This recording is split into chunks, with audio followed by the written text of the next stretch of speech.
There was that moment that we were in the NICU at the hospital and they were doing all these tests and I was walking around and I just kept asking God, I'm like, please let me be there for her. Whatever it is that she needs, please give me the power to do.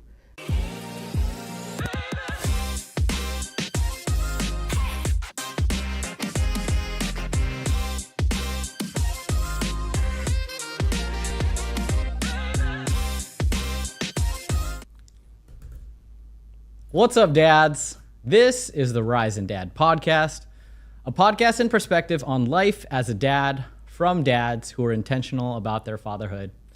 I'm your host, Kevin Delro, here with a really cool guest today.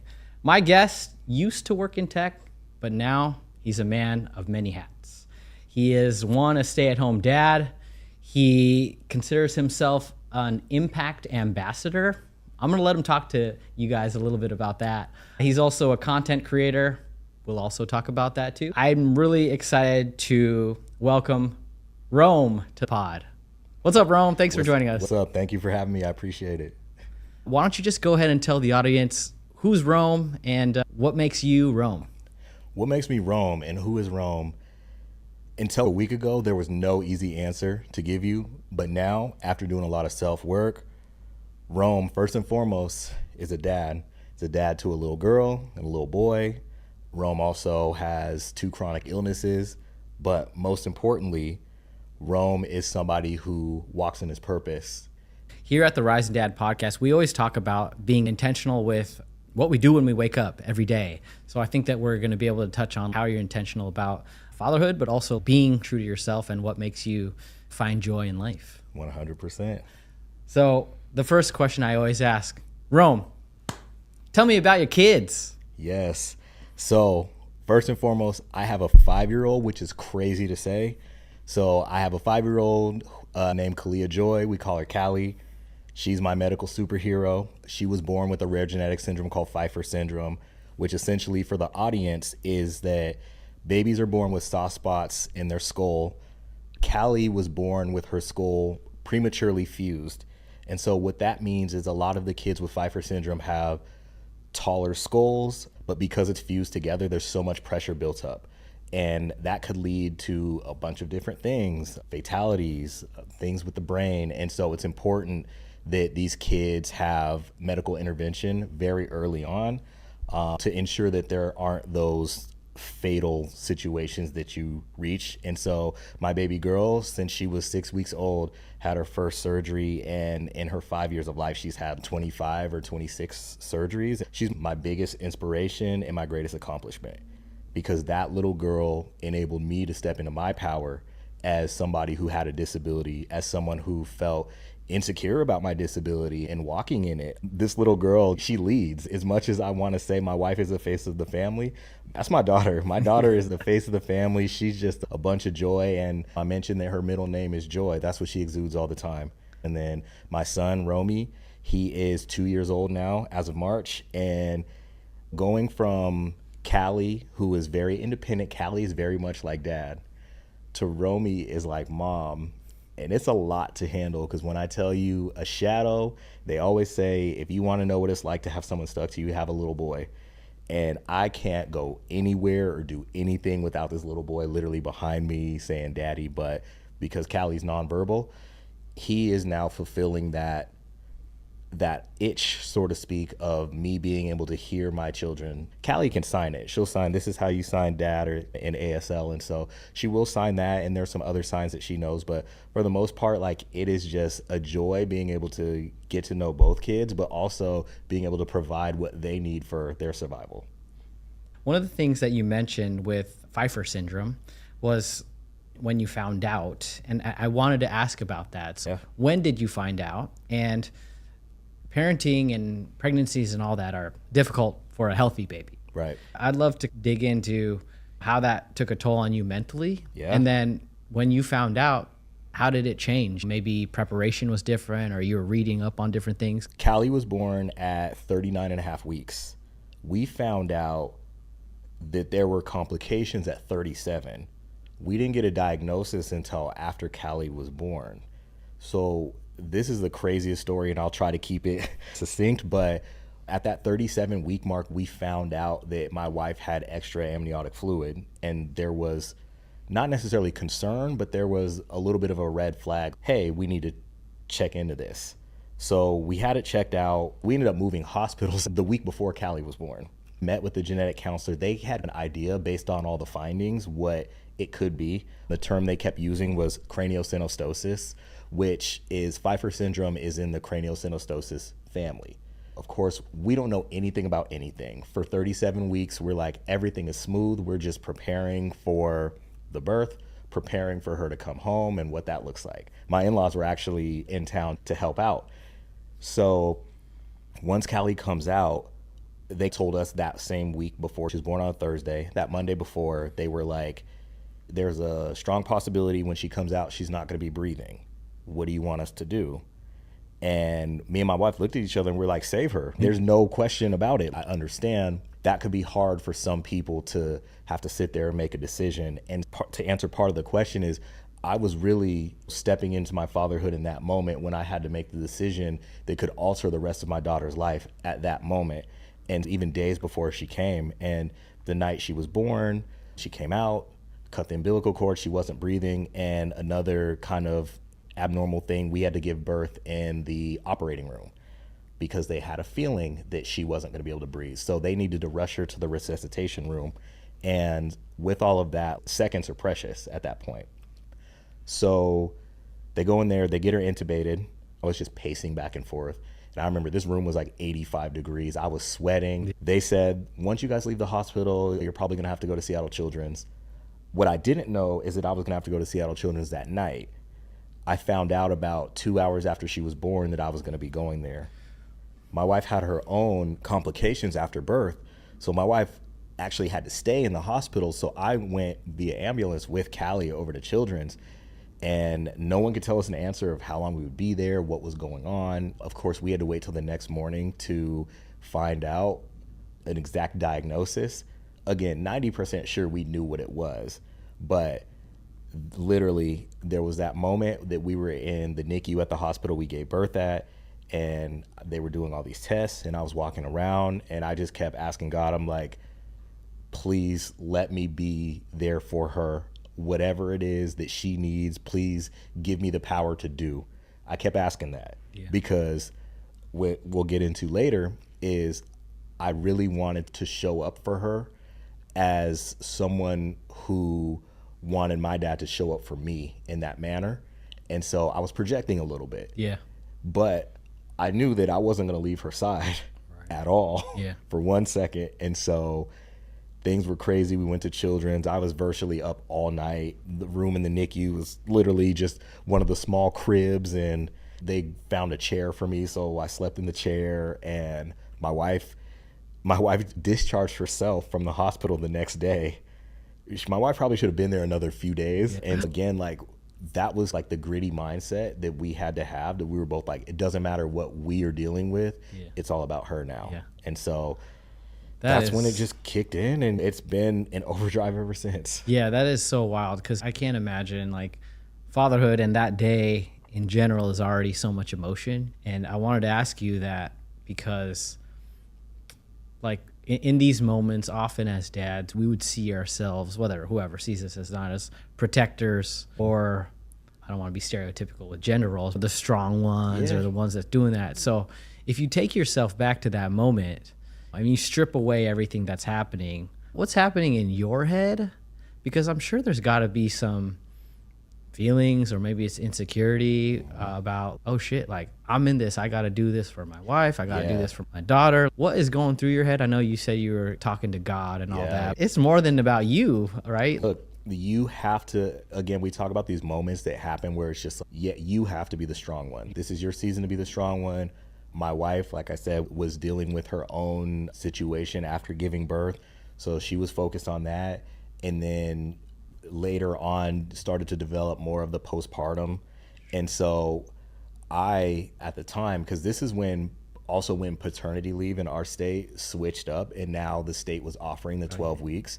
And so what we did was I was always going to take the first like month or so off to adjust, but then I was going to push the rest to later, like after my wife went back to work. And so I don't want to say it ruined the plans, just the fact that we were in the hospital, but it definitely changed everything up. But if you can imagine, we're in the hospital 10 hours a day, commuting back and forth. Hospital food is nasty.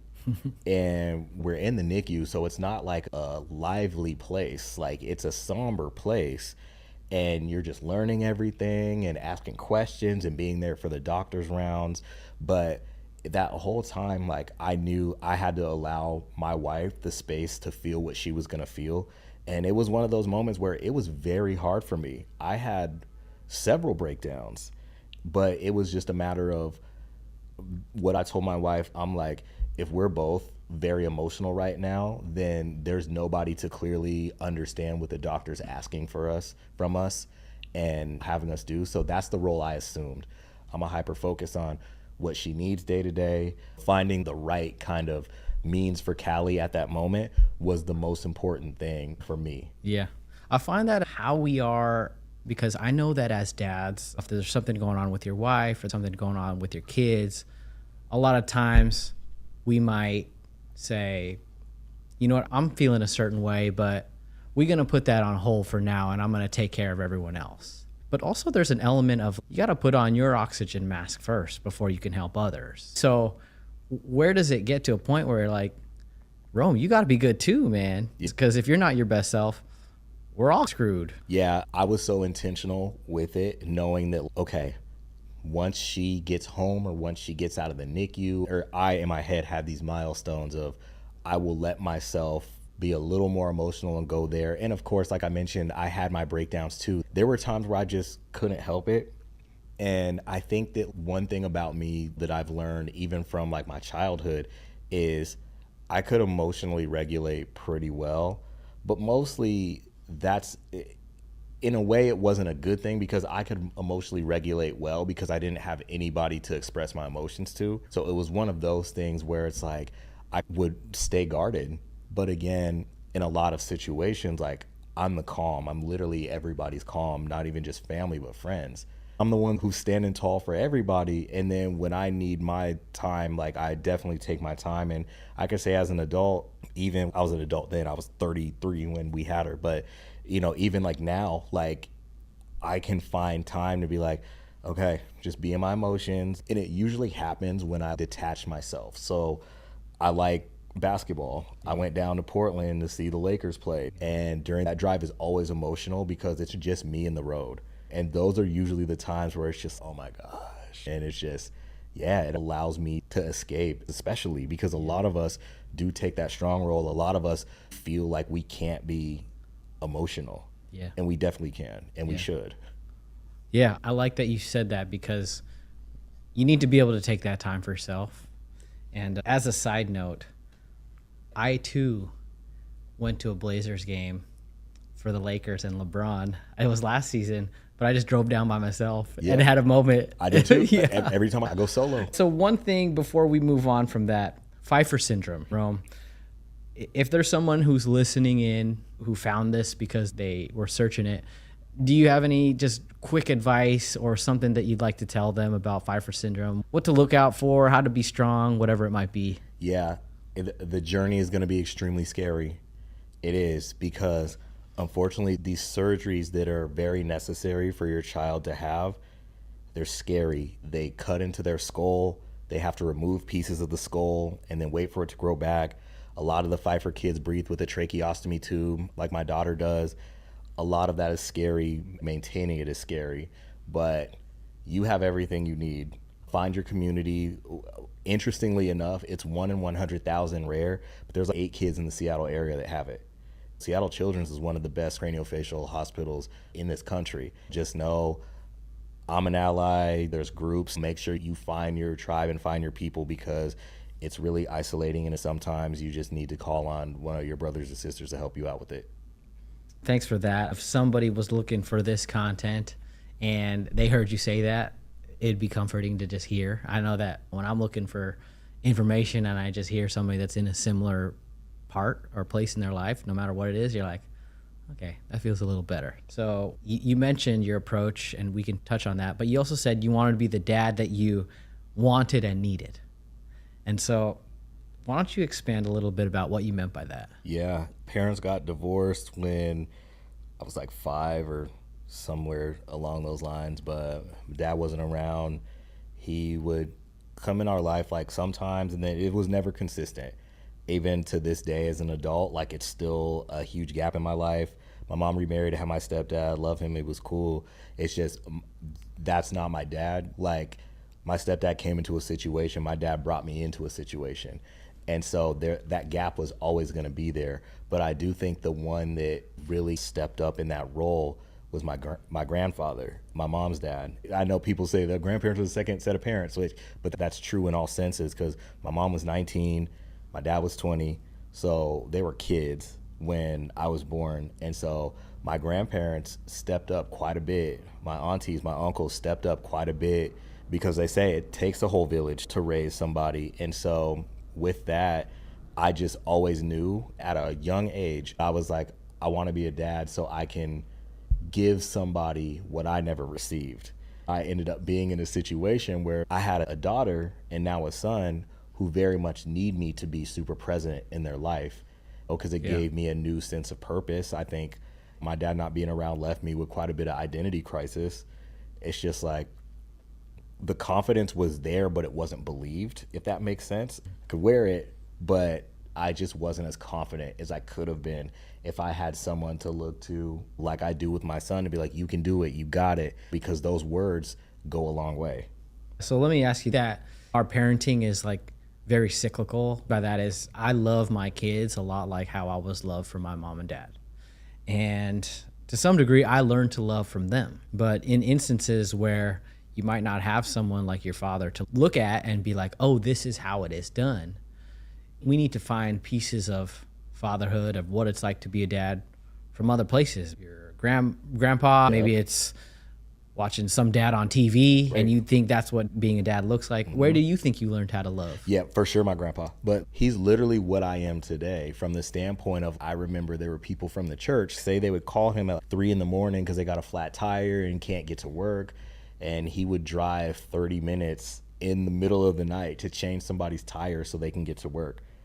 So with this stuff with my daughter, I'm showing up no matter what, no matter the situation. And so definitely from my grandpa, like I do think that my dad not being there helped me see, it's almost like this is what I would have wanted him to do if he was there. Yeah, one of the things you talked about your grandpa and the changing a tire, and the thing that went to my head real quick was like acts of service. They came to him for acts of service. Right. Here you are like doing acts of service, and that is like what your fatherhood is now. And so that's really cool that you brought that up because like I was like, so serving people, and then here you are doing it. Yeah, that's cool. It actually gets deeper than that. One thing about Washington State and kids with disabilities, there's programs like a early learning services program.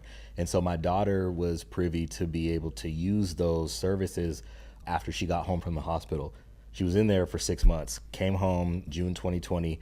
And so, of course, we're at the height of COVID when all of this is happening. She breathes with the trach, so everything is dangerous. But that same organization reached out to me and wanted me to be on their board because, of course, like there's initiatives and bills and funding that they're trying to get from the state in order to be able to help more children have these services. And so they brought me in, I joined the board, and a few times I've gone to Olympia. Even in the last year, I've testified to legislators. I actually shared our story to Governor Inslee and his wife and some other legislators. Basically, hey, kiddos like my daughter who are instantly written off because you see disability next to her name, with these services, there's a lot of kids that can push through that and literally unlock their superpower and their secret sauce. They just need assistance. And so, of course, that spun more of me like advocating my advocating journey. And that goes into also the Impact Ambassador thing. On Advocacy Day, there was a rally for early learning services. Shared a story again, spoke at the rally. And so like I'm trying to put my money where my mouth is. And my whole purpose, I think, in this life is to do that. I want to leave this world so much better than it is, not even just for my kids, but for your kids, but for anyone else's kids, for their kids. And so it's something that like I'm ready to go. I'm 10 toes down with it. Yeah, I like finding that purpose. I always talk to my daughter about what she wants to do in the future. And what it usually comes back to is just being a good person that makes the world better. So you can do whatever we want. As long as you're a good person, you make the world better. When you become a dad, it's nice when your kids unlocks that purpose, right? Like you probably wouldn't be doing that if your daughter never had this thing. And it's a blessing that we teach that to our kids. They unlock that purpose and then we go walk it for them so that many years, decades down the road, when you're not here, she's hopefully doing the exact same thing. 100%. Right? Yep. I believe that so much, man, because I tell my daughter that all the time. So I love how you're like showing the way, like you find your daughter helps you find the purpose and then you show her the way. And the only thing that we can hope for is then that she shows the way for the next one. Her little brother too. And because Pfeiffer syndrome comes with a facial difference, especially before, because my daughter had facial reconstructive surgery. They like really redid her whole entire face and at 2 years old. And so there are like their eyes bulge out, like I mentioned, taller skulls too.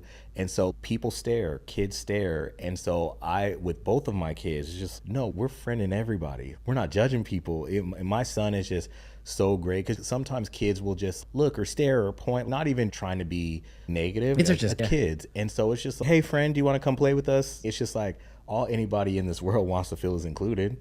And I'm gonna make sure my kids do that. I'm gonna make sure their friends do that. We are so locked into trying to be better. And like you said, she literally unlocked all of that for me. That's awesome, man. The confidence thing is huge, especially with raising little girls. My daughter, a lot of times, she'll get dressed up or do her makeup, but she'll get dressed up and she'll be like, Dad, do you like my dress? Do you like this? And I always ask her, do you like it? Do you think that you look great? She'd be like, yeah. And I'm like, it doesn't matter what I think. You like it, I love it. Yeah, exactly. Yeah. And so I make sure to tell her that how we feel, how we look, how beautiful we think we are, it has nothing to do with what other people say or what they think. And so I've been trying to be really intentional about that. Yeah. Anytime, even if my wife asks me and my daughter is within an earlobe, I'll be like, do you love it? Right. Then I love it. Yeah. And so it's just that intentionalness with like how we talk to kids and you like welcoming everybody. These are the things that they're going to remember. Like, they're going to be a mirror of you. Yep. And that's also a hard part about parenting is also they're watching us all the time. Yeah. And the words we use, how we're welcoming, how we are confident in our own looks. Sometimes my daughter will be like, Dad, your hair looks funny like this. And I'm like, baby, I think it looks great. And so I'm happy with it. Yeah. But it's just always being intentional with that. That's funny you say that because there's sometimes I'll wear an outfit and then my daughter will just smile and laugh. And you could tell the ones that she really likes and the other ones she'll just look at. I'm like, okay. Yeah. Okay. But you got to tell her, look, I love it. So it's all good. Hey, baby, daddy, let daddy do what he does. Okay. That's right. All right. So one of the things I did want to call out was that your daughter is nonverbal and communication is so huge. Can you tell me a little bit about the challenges with someone who's nonverbal versus maybe your son is verbal? How are the challenges? How are you different from them? The challenge is the fact that you have to find the way that she communicates best. It has nothing to do with us per se. An example, we have taught her some ASL signs. One of her nurses was fluent in ASL and would show her and us a bunch of signs. The hard part for me is like my daughter gets so frustrated because we'll verbally say something and if we know the sign, we will sign it. But my daughter gets so frustrated trying to express back. She wants to verbalize so badly. And there are times and situations where she just can't. We are hopeful that one day she will be able to talk, but we'll see. It's difficult with the trach because it's like an open hole right here. So air's not even making it up into the vocal cords. It's just coming out right here. Yeah. So we have to put a speaking valve over it to force air up. And so she can make audible sounds, but it's just a matter of now when she gets strong enough and the structural complications subside a little bit more, her to be able to then start putting sounds and vowels and words together. She knows what a lot of these things is. It's just she can receive it, but then it's hard to communicate back. And so sometimes she will just mimic what we're signing to her. instead of answering the sign. And so that's another thing we're working on. So hopefully sometime soon, she'll be able to be fluid and tell us. She also has a communication device, so an iPad, and she can scroll through and find and press the button on what she's going to say. But to be honest, like for a 5-year-old, like a 5-year-old sees an iPad and they just want to watch YouTube or play games or stuff. Yeah. Like it hasn't been the most effective tool to me yet. Yeah. And when you speak to her, and then she responds in sign, or She sometimes still will be what like, do you want to have for dinner? More food. Oh, sure. We'll say it and sign it, because again, it's just a matter of you do both, because then she looks at mouths a lot and she mouths too. And so we'll be like, Callie, you want more food? And then be like, yes, no, yes. And then she might do this and then do both. And so we're like, which one? Is it yes, no? And then sometimes it's like if it's something like she wants or needs or something, say there's a book on the counter, she'll get up and grab your hand and walk you to it and put your hand like on the bookshelf, and then you just figure it out. That's the thing. That's why I'm like, this little girl is just, I think that little girl is gonna do so many amazing things, just from the standpoint of, sis, you were problem solving a very complex problem. Yeah, that's awesome, man. One of the things that I do with my daughter, like, I know that we can show our love in many ways, but I also try to be intentional with just telling her. Yep. So I'll ask her, or I'll say, hey, bud, I love you so much, and there's nothing that will ever change that. Yep. And to some degree where she goes, Dad, I know you always say that. I know. But to me, I'm like, there's nothing more direct than me just telling you exactly that. I can give you all the hugs, and I could try to provide a house, a roof over your head. I know, you already told me. I'm like, I don't want you to forget. My son gives me, sometimes he will really put me on the brink of tears, because he'll be like, Daddy, I love you. And I'm just like, oh my God. It's one of the moments where I'm like, I go back to little me as in my childhood, and be like, oh my God, if I just heard that from my dad, like, what would have changed? Like, it would have changed the whole trajectory of my life. And he says it, and I'm just like, Callie can't say it. Callie will sign it. Callie will go like this. But usually one of us will sign it first and she'll reciprocate. But when he just says it impromptu, I'm like, heart exploding. Yeah. And I'm just like, oh, buddy, like, I love you so much too. Yeah. You were going to do amazing things. You were so smart. Because he is very advanced. Yeah. Like, talks, like, we hear it all the time. Like, we're blessed with both kids, but we know that, like, with him, the support might having to be more of like a challenging. That's great, man. That's so cool. And one of the things, when you said, if I would have heard that when I was a kid, honestly, I've heard that so much. That has impacted my fatherhood, where I'm like, hell no, my daughter is not going to feel that way when she's 20, 30, 40. And that's why I'm intentional about, I'm going to say it. Because I've heard so many stories where people be like, my dad never told me that, or my dad never was proud of me. Not on my watch. My daughter is never going to say that. If anything, she's going to be like, God, my dad was so annoying. He would tell me all the time. My kid's going to be sick of me. Exactly. That's all I gotta say. Exactly. All right. One of the things I wanted to touch on real quick was social media. Rome, before I really met you and we talked, I saw you as like a social influencer or dad influencer. I know that on your channel, you have a lot of content about you as a dad, you with Callie and all that. So can you share a little bit about the role of social media, how you see it for you and your daughter, and maybe that greater purpose? Yeah, for starters, without social media, just the journey in general would have been different. On one end, social media was where we were able to connect with a lot of the families in Seattle that have Pfeiffer syndrome.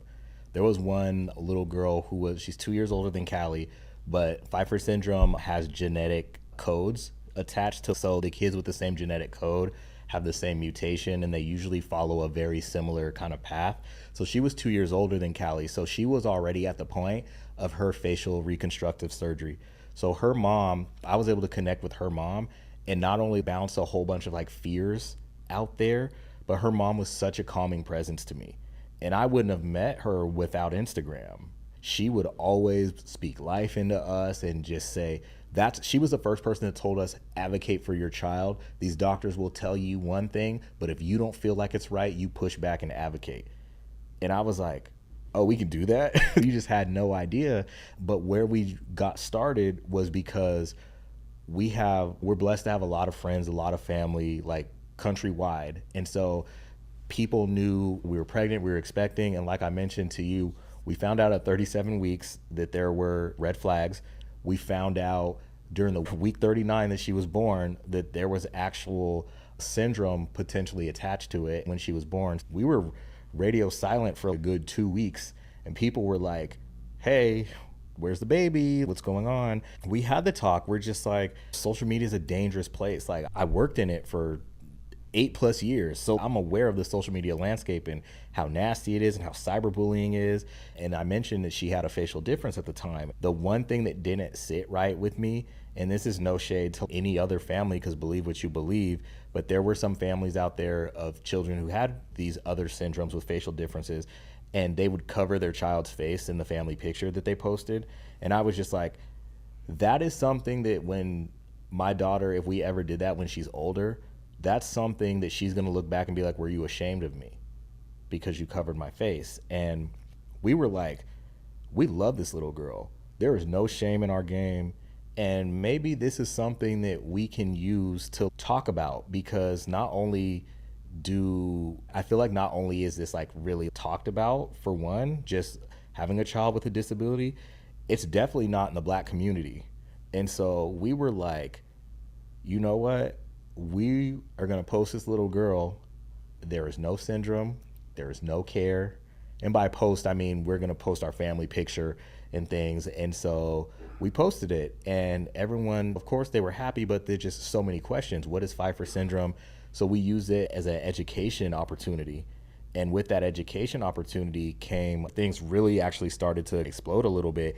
Every Sunday, I wrote a letter to her on Instagram, and it was called Dear Kalia. It was my way of knowing that one day, hey, maybe she might go back and read this and she could see what was going on every week in the hospital, but she could also see like how proud her mom and dad were. So it was like, Dear Kalia, baby, I love you so much. All of them started like that. And it was like, this week we did this and this.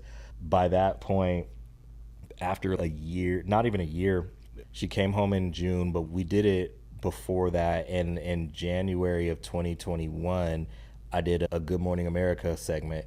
And so I think that also helped like the message, but then it was almost like I didn't know it at the time, but that was like stepping into the advocacy purpose of it. And like everyone asked, they're just like, oh, how did you learn to be her father? And I'm like, I just did what needed to be done. And then it was just like, you know what? Also too, I have a liver disease and I have Crohn's disease. It's just like, yeah, no, I got that and I'm living with that. And because of those two things, my life is always going to resonate with hers. Me and her are tied together, not just because we're father and daughter, but because I'll be damned if I let her path be like mine was, where it's just all trial and error discovery. And so that's our plan with that. And yeah, social media started to take off, and I started to meet a lot of dope people. Young men were reaching out to me and being like, you're my fatherhood idol. And I'm just like, bro, I'm only 8 months into this. I don't know what I'm doing. It was like a responsibility that I felt like I didn't deserve to have. But then it just got me thinking about, there's probably so many father-son relationships that ended up toxic for whatever reason, or there was a lack of one. And so I'm just like, Rome, you had a lack of one. So walk in that and show them that just because yours wasn't around don't mean you can't be this for them. Because a lot of people, I feel like, take their childhood trauma into the new stuff. I literally said, I'm stopping right here. Nothing generationally that happened to me is touching them, because I won't allow it. I'll get 100 stabs in the back before I let it touch one of them. Yeah, and I started sharing that message, and just was able to build a dope community out of it. That's really cool that some other dads or young men reach out to you. I think that one of the things that really come out in this podcast, a lot of dads talk about, is this idea that most dads don't really know what we're doing, but we're just trying the best that we can. That's the thing. If the effort's in there and you're intentional about, I want to be great, it'll all work out, right? It's like everybody says, oh, there's no owner's manual. And these young men probably look at you like, man, you're an inspiration. But you probably say, I don't know what the hell I was doing either. Like, I was just giving it my best effort. Bro. I still don't. I wake up every single day like, They need this. Okay, let's go do it. That's great. And then the letter part, I love that. I actually did it for my daughter where I created an email account from her. I only gave the password to my wife. And every time we have a good weekend or a good event, you have all these pictures in your phone. And they're like too bland for social media, nor does anyone really care what we did at the grocery store. But we had a moment where I send it to my daughter. I send it to her account and I say, hey, today we went to Whole Foods and we did this and you laughed about this and I loved how you did this. It was so funny. And so I send it off and I have this like just fairy tale dream that one day she'll be like 30 and I'll be like, here's your email. And she's going to read these all and just be crying and being like, Dad, I love you. You're so awesome. It's a digital version of the time capsule. That's literally what it is. You hit these milestones and you share their login information or the password information. And they go in and now they have 18 years, 20 years, 25 years worth of things that happened that she can go back and be like, oh my gosh, I remember this or whatever. That's so amazing. Cool. Like you'll get like a notification from your phone. It was like this from 2 years ago. You're like, dang, look at that. And so that emotion, I just want to get it and just put it in the email. Be like, all right, one day you're going to read it and we're going to love it. For sure. All right, Rome, we're going to do some quick hitters here. What's the biggest challenge about being a dad? Biggest challenge about being a dad is there's no manual and things are so different and they differ from day to day, child to child. So you got to keep up with all of it and you have to keep everyone grounded. Like you're the last line of defense. And so how do you be the last line of defense if things are coming from the left, from the right, in front, and you just do what you got to do? There you go. Best part and worst part about being a dad? Worst part is losing yourself. I think, again, we talked about all this stuff of being self-serving and dads being able to show up for everybody. But a lot of that, you dedicate so much time to your kids and to your family, and you start to lose a little bit of yourself. And I think that a lot of us don't then reinvest back into ourselves. Like we might do little things like go to the gym and stuff like that, but I'm on this whole kick of get back to the basics and figure out the old stuff that made you happy as like a kid and go do that. But the best part is watching my kids grow up, watching their personalities, and also knowing that like I being so present have had a huge impact in what they're doing. That's awesome, man. I always end one piece of advice for dads or people that might be thinking about becoming a dad. So if you're thinking about becoming a dad, I would say the biggest advice is make sure you're ready. Because again, to sum up everything I said, there is going to be situations that you may not be prepared for. They may happen in the middle of the night. They may happen when you're at work. So mentally be prepared, physically be prepared, because a lot of people actually don't talk about the physical toll of being a dad, especially an infant dad. Make sure your back and your arms and your shoulders are strong because the toddlers need you to lift them up and to engage with them. But I would say as best as you can, mentally lock in and prepare and want to do it, because if you don't want to do it, it's going to be too hard for you to convince yourself to go be the all-star dad. I love that, Rome. And real quick, some this or that. Tell us, would you rather do bath time or school pickup? Bath time. The morning routine or the nighttime routine? They're both the same. I would rather do night because the morning routine for Callie at least starts early. A long car ride or a long plane ride? Car. Why the car? Because these kids, I don't want to be stuck on the plane with my son. We went to Cabo last year and we went to San Diego. He was crying. And I was like, nah, I just think about the other people when I was younger. Oh, I got a crying baby. I got to sit next to the crying baby. When you're the person with the crying baby, my anxiety's through the roof. It's 50,000 feet. So I'd rather be in the car. So if we need to pull over, we can go pull over. Oh, we pull into this gas station, change them. Cool. You're back to sleep. A car ride, my kids, or a plane ride, my kids are just looking around. It's like, no, go to sleep. Deal with a poopy blowout or a meltdown? Both are in public. Both are in public. Oh, meltdown. Because I can calm my son down pretty well. But the diaper, you can't deal with that unless you have somewhere to lay them down and a pad to lay them down on. And most of the time in public, it's a nasty place. So I'm meltdown for sure. Eating out or cooking in? I'm always eating out. You're doing it with the kids. Oh, okay. Oh.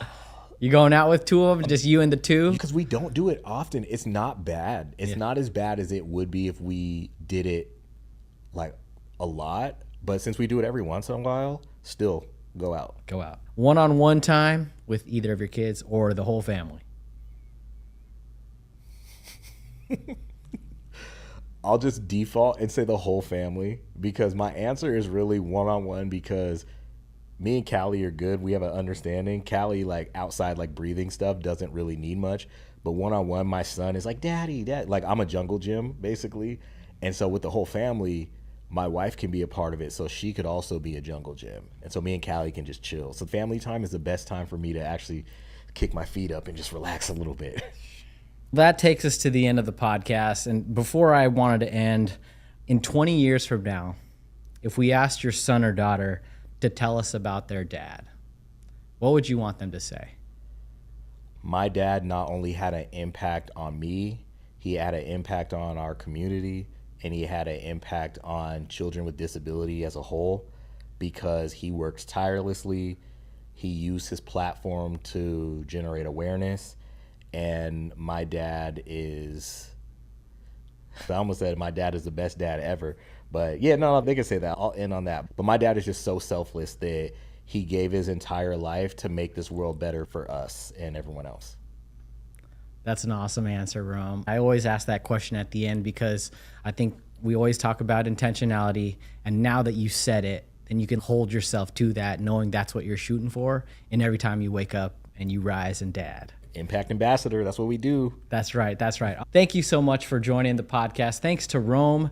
Thanks for all the viewers. I think that we had such a good conversation about showing up for each other and seeking out what you need. Such a great conversation. Thank you so much. Of course. And thanks to everyone who's joined the Rise and Dad podcast. Thank you all. Have a good one.